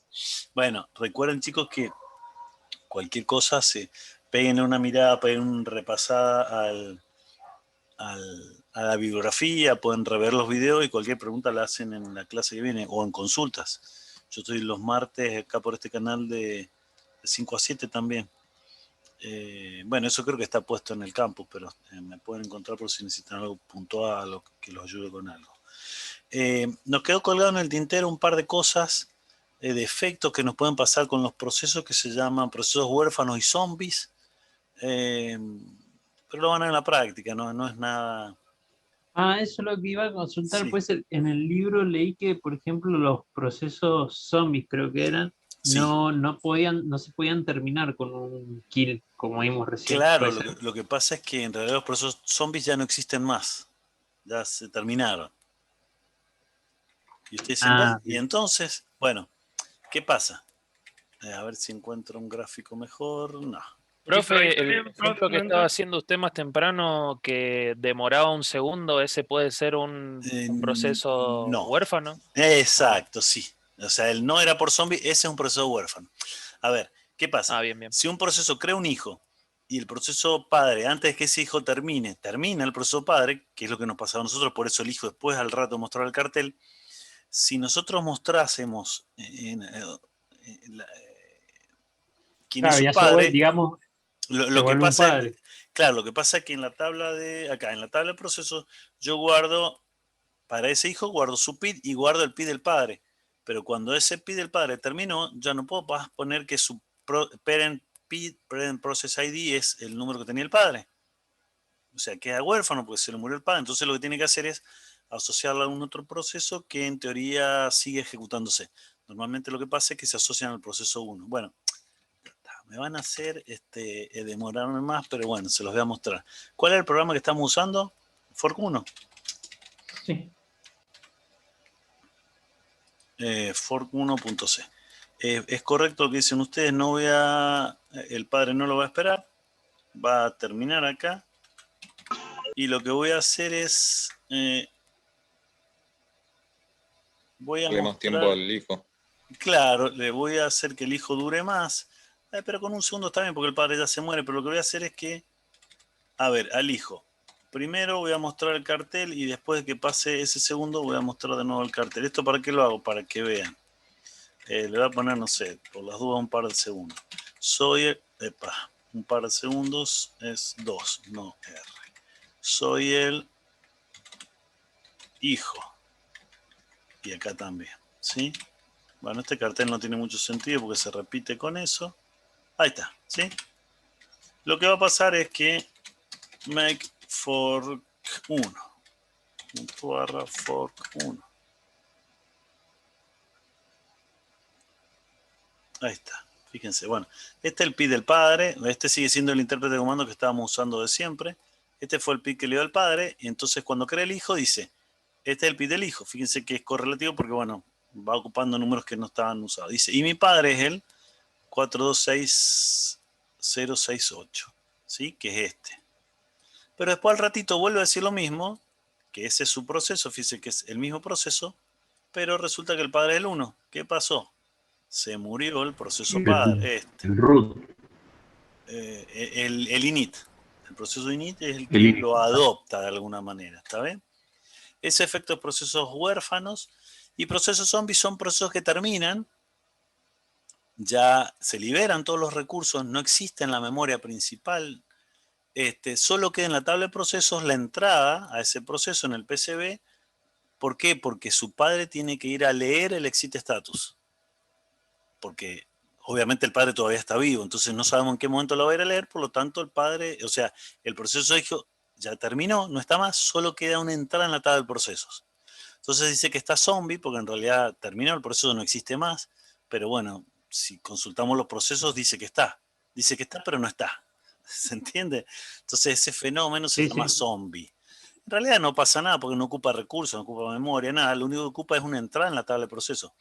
Si nosotros programamos mal, podría ser que tengamos muchos hijos zombies y en algún momento se llene la tabla de procesos, entonces cuando yo quiera crear un nuevo proceso, la tabla esa llegó a un límite y no se pueden crear nuevos. O sea, no es nada de tener mucho cuidado, pero es un fenómeno que puede pasar. ¿Y cómo hacemos para que este sea un zombie? ¿Cómo se les ocurre que hacemos?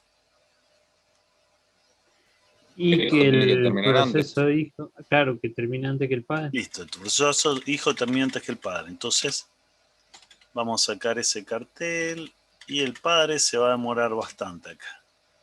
Le vamos a poner, así no alcanza para ver, le vamos a poner 10 segundos. Y después, bueno, bien, vamos a ponerle 10 segundos. Listo.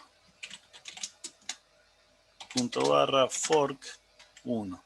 Mientras tanto acá voy a poner top. Top me da la lista de procesos y me dice acá, por ejemplo, hay uno corriendo, hay 200 en total, estos están bloqueados y hay 0 zombies. Bueno, si yo corro esto y lo vuelvo a ejecutar, fíjense, hay un zombie. ¿No? Quedó como zombie. Si yo acá hago un PS menos, esto me lista todos los procesos. ¿Dónde estará? Déjeme que lo busque. Bueno, ya seguramente ya no es más zombie. Termino, lo voy a cargar de nuevo. Ahí está. ¿Sí? Ahí me dice que es un difunto, pobre. Este terminó. El hijo terminó. Fíjense. El padre ese es el bash, como siempre. Este es el PID del hijo, este es su padre, que es este, pero el hijo terminó y el padre todavía no leyó el exit status. Y la pregunta es, ¿y por qué ahora no está más? Porque cuando el padre termina, su padre es el bash, que es este, y él sí lee el exit status, pues yo puedo saber cómo terminó si hago esto. Entonces ese sí sale de la tabla de procesos. Pero resulta que hay un hijo que ya terminó y tiene exit status y su padre es un proceso que ya lo saqué de la tabla del proceso, automáticamente ese también lo saco. O sea, si termina el padre y el abuelo lee el exit status, ese proceso hijo también sale de la tabla de procesos. ¿Se entiende? Van a hacer ejercicios. Van a hacer ejercicios seguramente, pero bueno, ya que preguntan, se los contesto. Bueno. Vamos al último tema de hoy. Acuérdense que tenemos el cuestionario, que es cortito, pero bueno. Señales. Habíamos hablado que son notificaciones asíncronas de software, son muy parecidos a una interrupción de hardware, pero son de software. ¿Para qué se usan? Es para avisarle desde el sistema operativo algún evento. Generalmente cuando yo ahí dividí por 0, lo que pasó es que le llegó al proceso una señal que lo hizo el comportamiento de la rutina de esa atención a esas señales que termine. ¿Por qué? Porque es un error grave. También podría usarlo para mandar estado entre distintos procesos. Supónganse que un proceso trabaja, digamos, cooperativamente con otro y tiene que leer un resultado de alguna manera que generó otro proceso. Entonces, el primero de los procesos debería avisarle cuándo generó el resultado. Entonces, una alternativa puede ser mandarle una señal, decirle, che, ahora ya está el resultado. Entonces, yo en una rutina de atención de señal hago que lea el resultado de alguna manera. ¿Sí? También puede ser que yo, por ejemplo, me vuelvo a mi proceso, vamos a seguir usándolo para todo este. Yo lo ejecuto y le doy control C. ¿Lo han hecho alguna vez? Siempre, un montón de veces. ¿Qué hace el control C? ¿Termina el terminado que esté haciendo o no? Muy bien. Lo que hace control C es una interrupción de hardware porque yo estoy apretando el teclado, pero cuando la atiende el manejador dice, está apretando control C, entonces le voy a mandar una señal sig in the interrupt a el proceso que está ejecutándose. Entonces, lo que hace por defecto es terminar. Si yo me fijo cómo terminó esto, peso signo de pregunta, terminó con 130. Si yo ahora corro el proceso y le mando la misma señal, kill -2 creo que es a ese proceso, a ver, kill -L, sig in, sí, el control C es esta señal. Si yo me vuelvo acá, terminó.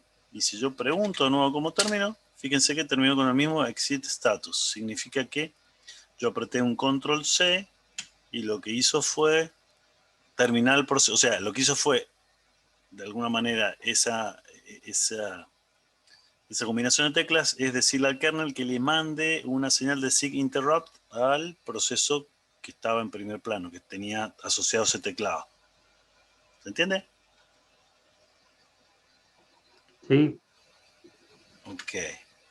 Bien. ¿Eso lo maneja el planificador que mencionó? O sea, ¿la señal se la manda al planificador? ¿O? No. El planificador es una partecita del operativo que solo elige entre los que están listos a ir ejecutando. Esta otra parte es el manejo de señales, otro módulo. Okay.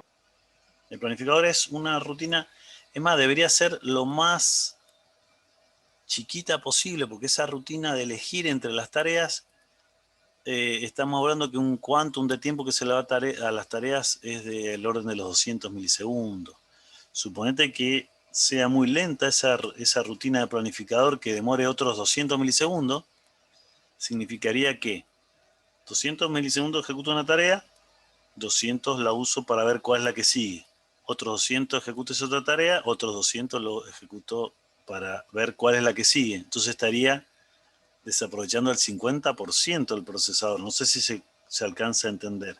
Sí. Por lo cual, digamos, es muy importante que esa rutina de planificación, generalmente, es más, a veces hasta partes están escritas en ensamblador, para que te des una idea, digamos, que es bastante crítica. Bien, entonces, perdón, vamos a saltar a esta. Para mí están mezcladas, están intercambiadas.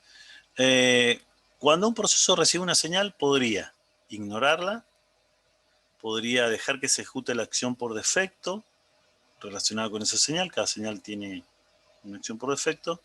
O ejecutar un manejador para la señal para que haga alguna otra cosa, ¿sí? Cuando ejecutamos un manejador para la señal, es así, ¿no es cierto? Estamos ejecutando cualquier instrucción, acá no sabemos en qué momento del flujo de mi programa va a llegar, justamente por eso es asíncrona. Supónganse que en este instante de tiempo me llegó una señal, lo que hace es va a ejecutar la rutina, el manejador o la rutina de atención de esa señal, y una vez que retorna, sigue mi programa. Sí, es muy parecido a una interrupción, básicamente, nada más que no es de hardware, es de software, pero es asíncrona, ¿sí? Eso es si yo tomo la opción esta que es poner un manejador.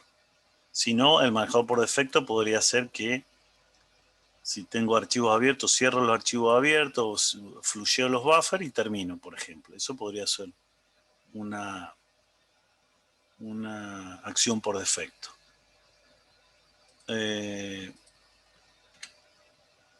Perdón, acá me quedé. Ahí está. Entonces, vamos a arrancar. Bueno, hay un modo, una biblioteca que se llama Signal, que es la que se encarga de hacer algo si yo no quiero que sea el default. Si yo no pongo nada en mi programa, fíjense que mi programa está aceptando las señales, yo no hice absolutamente nada. ¿Por qué? Porque en realidad todas las señales cuando le llegan a mi proceso se ejecutan por defecto, ¿sí? Si yo quisiera ignorarla o quisiera ejecutar un manejador, en estos dos casos tengo que utilizar alguna biblioteca que hagan llamada sistema diciéndole, che, cambia el comportamiento. Y eso lo hago con una llamada sistema que se llama Signal. Entonces, sin más ni más, les muestro un par de códigos. Bin, señal, creo que, no sé si es uno, ¿eh? Upa. Sí. Pero espere. Vamos de nuevo. Ahí está.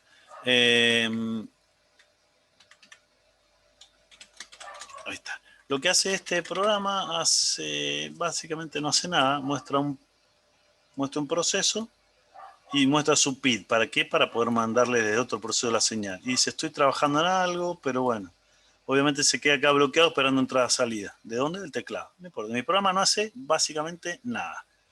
Lo único que hice adelante o antes fue apenas arranca decirle, che, si me llega la señal siguiente, ignorala, que sería el caso ¿sí? Ignorarla.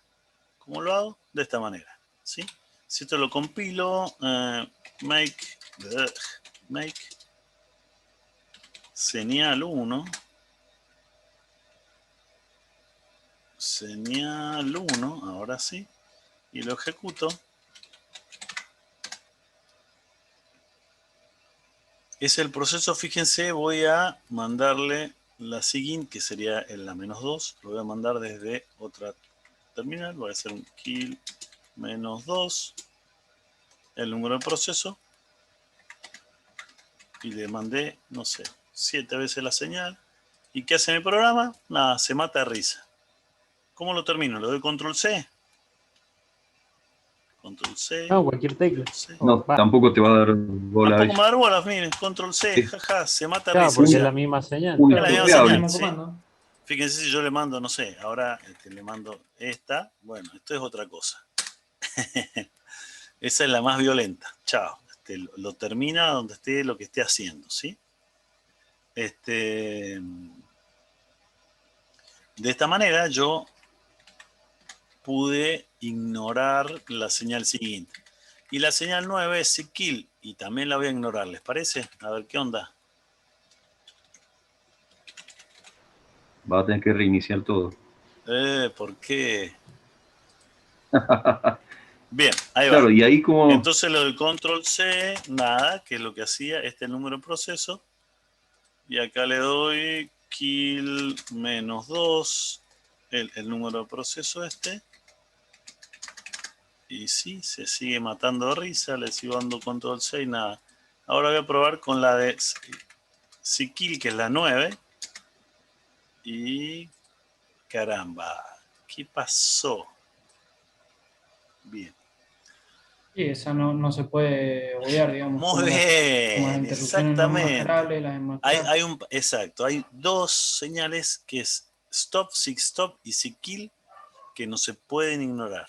Sig stop es cuando yo estoy haciendo algo, por ejemplo, le doy control Z, que lo que hace es para el proceso, queda bloqueado hasta nuevo aviso. Lo puedo arrancar de nuevo si le doy FG, ahí arranca de nuevo.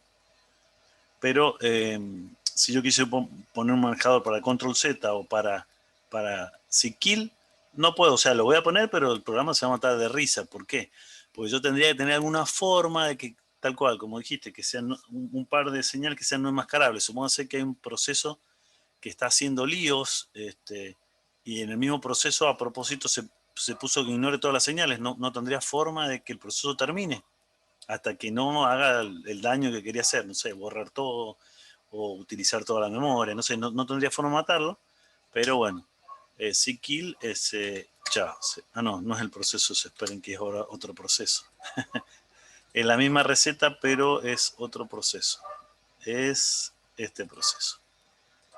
Le voy a probar el SIGSTOP, ya les digo cuál es. Voy a probar con el SIGSTOP para ver qué. Es que bueno, igual no lo puse para ignorar, pero bueno, el SIGSTOP es este. Podría haberle mandado señal y bueno, por más que le hubiera puesto el manejador, no, sí. Esas señales, así como nosotros las podemos ir identificando, no podemos hacer nada previamente apenas las identifica. O sea, antes de que el proceso sea matado, no se puede hacer algo. Sí, sí. De hecho, lo que estaba, de hecho, digamos, arrancamos con este que está, fácil. Este que lo que hice. Si le doy matar y antes de que lo mate creo un hijo que es exactamente igual. Bueno. Eso va a ser otro. No. Perdón, entiendo tu pregunta. ckill y cgint no solo no las podés ignorar, sino que tampoco podés ejecutar un manejador. El resto podés, sí. Podrías en un manejador que haga otro hijo y que haga otra cosa, sí. Pero ckill y sigstop, no. Perdón, cgint no, era sigstop, es la otra que no puede matar. Una vez que se le manda esa señal al programa, se termina y no se puede hacer más nada. No es que dice, bueno, tengo que terminar y antes hago por ejemplo, la SIGINT lo que hace es, si tiene buffer o descriptores abiertos, lo cierra, fluyea algunos buffers, hace otras cosas. Este ckill directamente, chao, termina ahí en el momento, no hace más nada. O sea, es la forma más violenta de terminar un proceso. Uno le da la posibilidad de que cierre amablemente y el otro directamente lo mata. Claro. SIGSTOP, no. Creo que todas esas señales perdón, listadas ahí. Esto está mal. Esto es lo que tengo que cambiar. SIGSTOP es no SIGINT, no. Sí. Esta que yo hice con -L, sí. En realidad hay un tema, chicos. El comando se llama kill, pero no necesariamente lo mata. Cuando manda una señal, depende cuál es la función por defecto, hace eso el proceso. O yo puedo ignorarla, con lo cual tampoco la va a matar. O yo puedo hacer un manejador que haga otra cosa totalmente distinta. O sea, kill le pusieron, no sé, porque supongo que la primera señal era para matarlo, entonces le pusieron kill, pero nada más. Sí, cuando vos pones kill -L, te muestra todas las que existen. Sí. Hay algunas, por ejemplo, cuando termina un hijo, te llega esta SIGCHILD. Cuando yo dividí por 0, en realidad me llegó un kill all. No, bueno, kill all lo que hace es, con el esquema este de procesos jerárquicos, lo que hace es, si vos tenés un proceso de varios hijos, vos pones kill all un nombre, busca todos los procesos del grupo de procesos y los mata a todos. Eso hace kill all, o sea, hace varios kills. Así como una limpieza familiar, digamos. Totalmente. Limpia el padre y todos los hijos que vienen por abajo. Sí, exacto. Bueno, hay un par de señales que no están predefinidas para nada, que son para el usuario, para que se comuniquen entre procesos, que es SIGUSER 1 y SIGUSER 2. Este le va a dar si hace una violación de segmento, o sea, quieren acceder a un segmento que no es de ustedes. Estoy buscando la de la división por 0, no me acuerdo cuál es. Bueno, pero es alguna de estas. Bien, ¿se entendió hasta ahí? Entonces lo que vamos a hacer ahora es, volviendo a esto, es ahora tratar de ejecutar un manejador para la señal, ¿les parece? Que sería el último punto de señal 2. Bueno, ¿cómo se hace? El programa es básicamente el mismo, muestra el PID y se queda ahí tonteando, y lo único que hace, en vez de decirle que la ignore, en vez de SIGINT, yo pongo el nombre de una función, de una rutina. Y esa rutina, lo que hago es que haga algo, qué sé yo, en este caso, cada vez que me llegue esa señal, lo que voy a hacer es mostrar ese cartelito. ¿Sí? Y la señal es SIGINT. Yo le doy control C y me va a decir no pienso terminar. Yo le mando un kill menos de otro lado y me va a decir no pienso terminar. ¿Les parece? Es lo único que hicimos para el distinto. Mire, beam diff, señal 1 y señal 2.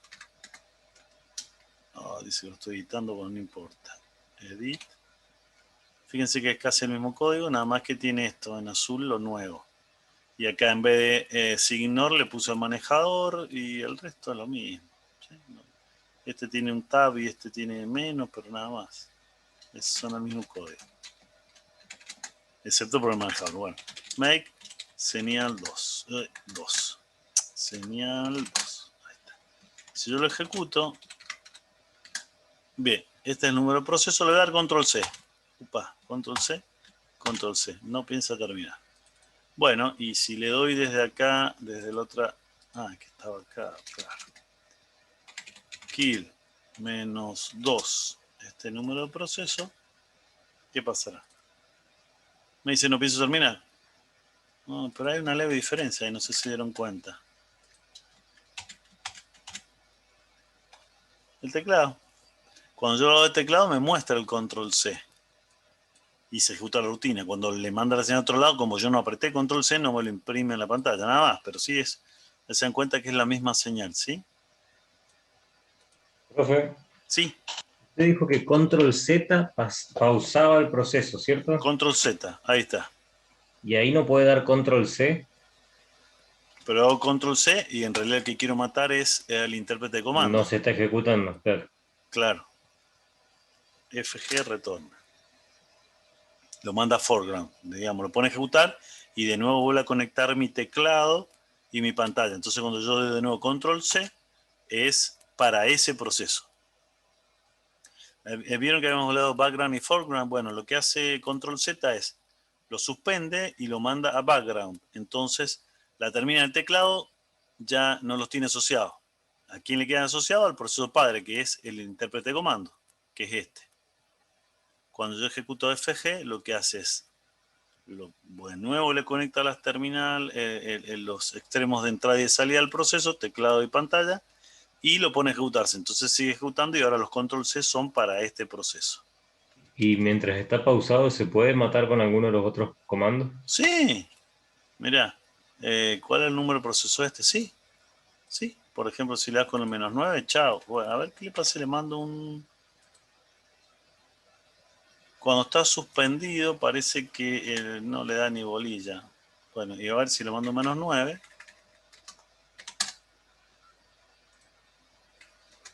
Fíjense que me avisó que fue muerto, fue matado. ¿Sí?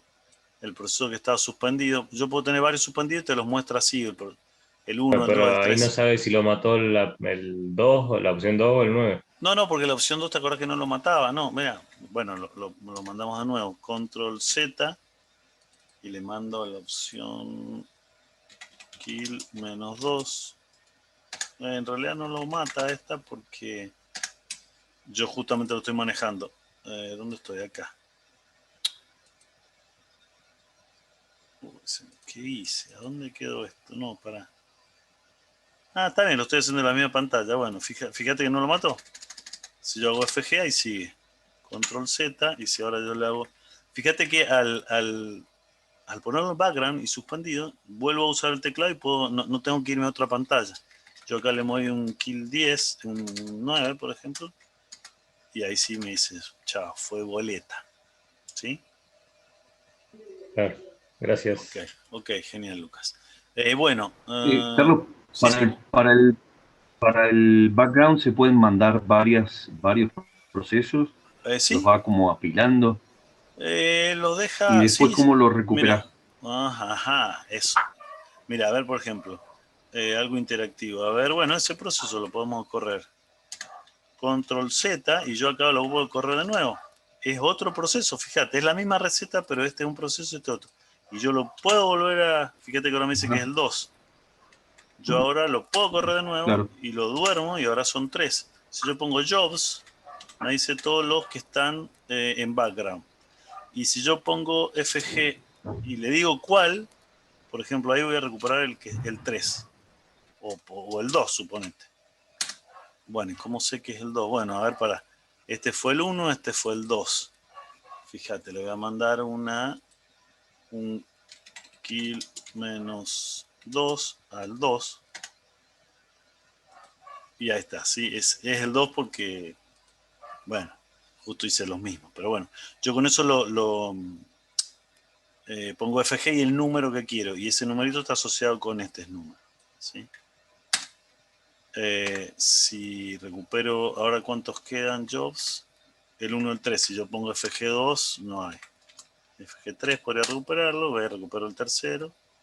Control C no termina. Profe, ¿ahí el número ese se asocia a la ID del proceso Sí, o sí. al orden en que fue? No, creo que va al orden en que se fueron suspendiendo. No tiene nada que ver con la ID del proceso. No, acordate, estos son los ID de los procesos, mira, este era el 8.8, Sí, sí. el 9.1 y el otro era el 8.7. No, FG ahí me quedó uno solo, bien. Lo terminé con Enter porque fíjense que en realidad el proceso de quedar bloqueado esperando teclado. Nunca apreté algo, pero si yo aprieto una tecla, no sé, le doy Enter. Ahí dice que terminó bien porque se quedó en el scan F o en el scan o en el read del teclado. Y eco peso signo de pregunta era para saber cómo terminó, que terminó bien en este caso. Bien. Entonces creo que llegamos a todo, O sea, ignoramos la señal, excepto esas dos que no se pueden ignorar. Se ejecuta la acción por defecto. Si no hacemos nada, le manda kill con un número y hará la acción por defecto. Y hicimos un manejador, en este caso el hacer algo ese era muy... algo más, pero está bueno. Miren, esto. Lo comenté acá, pero yo podría hacer esto. La primera vez, o sea, acá digo, bueno, si me llega la señal siguiente, va a ejecutar un manejador y el proceso va a quedar bloqueado acá. En algún momento, si yo le mando esa señal, va a ejecutar el manejador, que lo que va a hacer es, no pienso terminar, y después lo que va a hacer es, va a decir, che, si llega la señal siguiente, hacer el comportamiento por default que tiene, ¿sí? ¿Y qué va a pasar ahí entonces? ¿Qué va a pasar? Esa es la otra alternativa que no está puesta en la diapositiva. La señal por... la señal por defecto es... Ahí podría derivar en vamos a otro ver. manejador, por ejemplo, se podrían como encadenar. Sí, podría hacer otra cosa. manejadores. Yo lo que hice fue en realidad es hacerlo para que make señal 2. Señal 2. Lo que hace en definitiva, si esto yo lo corro, es que la primera vez que yo le dé control C me va a decir que no pienso terminar, pero si yo le vuelvo a dar control C, como ya lo seteo por default, no va a ejecutar el manejador ese, sino lo va a hacer por default, y el control C es que termine. Y el eco peso signo de pregunta va a ser un valor con la señal control C. Claro, eso sería, por ejemplo, para hacer un programa así. ¿Estás seguro que quieres salir? Claro, Y sí, cuando tal le cual. lo pones de Tal nuevo, cual. vuelve. Sí, tal cual. Vos le das control C y dice, ¿estás seguro? Sí, control C, chao, te fuiste. Sí, tal cual. Profe, 5 minutos. Bueno, vamos. Dudas, preguntas, inquietudes. ¿Cómo estuvo? Largamos, entonces así se le va a enfriar la cena. Bueno, entonces hacemos así. Importante, la semana que viene voy a subir una bibliografía, no de Tannenbaum, es otro libro, porque vamos a ver algo que se llama Interprocess Communication. Creo que ya subieron hay un par de libros, hay uno que es un libro entero, pero vamos a ver algo que se llama Pipes o tuberías y cola de mensajes. Puntualmente esos dos temas vamos a ver la semana que viene. Tannenbaum lo mezcla con otras cosas, así que decidimos no darlo de Tannenbaum, lo damos de eso. Yo les subo la bibliografía entre hoy y mañana con los videos y con las cosas. Y sin más ni más, yoguinense y participamos. Bien, Leo, Gabriel. No sé si lo ven bien. Sí, se están conectando. Mientras tanto, hasta que se conecten todos, si tienen dudas, preguntas, bueno, me chiflan, me avisan, lo vemos. ¿Cuántos somos en total? Somos 42. Bueno, a ver, 30. Deberían menos 30 conectarse. Vamos por la mitad. Persona más que quiera jugar. Bien, Lucas. Bien, Gabriel. Profe, Sí. Lo espero un ratito. No quiero que se demore tampoco, que se nos hagan las 11:30. Son algunas preguntitas de procesos, de creación, de estados, y creo que una de señales. Bien. 26, vamos todavía. Persona más. Hay 7 que pusieron ahí. Ahora a ver el chat.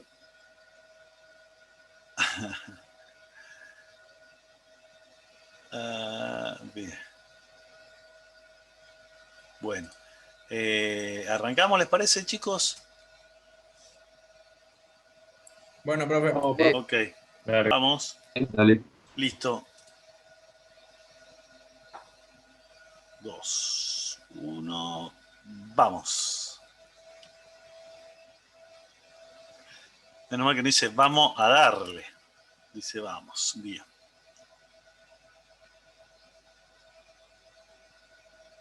Ya empezó a sonar mal alguno, ¿eh? Nico, fallaste. Pablo también. Uf. Bien, David también. Bueno. Ignacios, bien, los dos Ignacios le pegaron a la primera de una, bien. Y FT no sé quién es. Bien, Agustín también. Vamos, Nico, ahí se está reivindicando, Nico.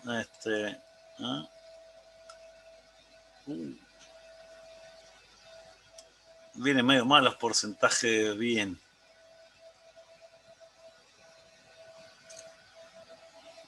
Bueno, hay algunas preguntas medias tramposas, les diré.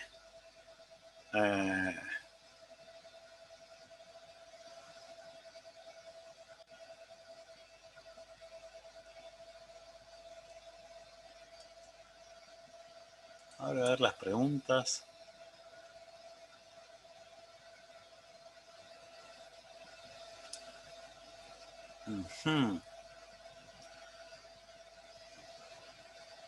Ready.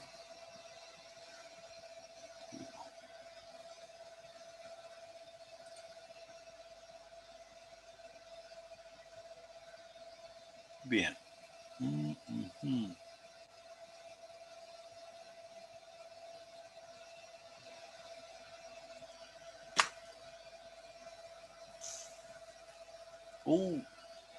Vamos para atrás, ¿eh?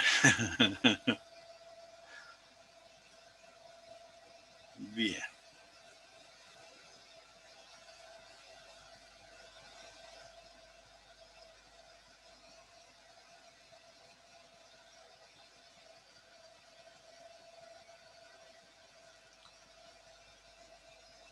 Bueno, esto debería dejar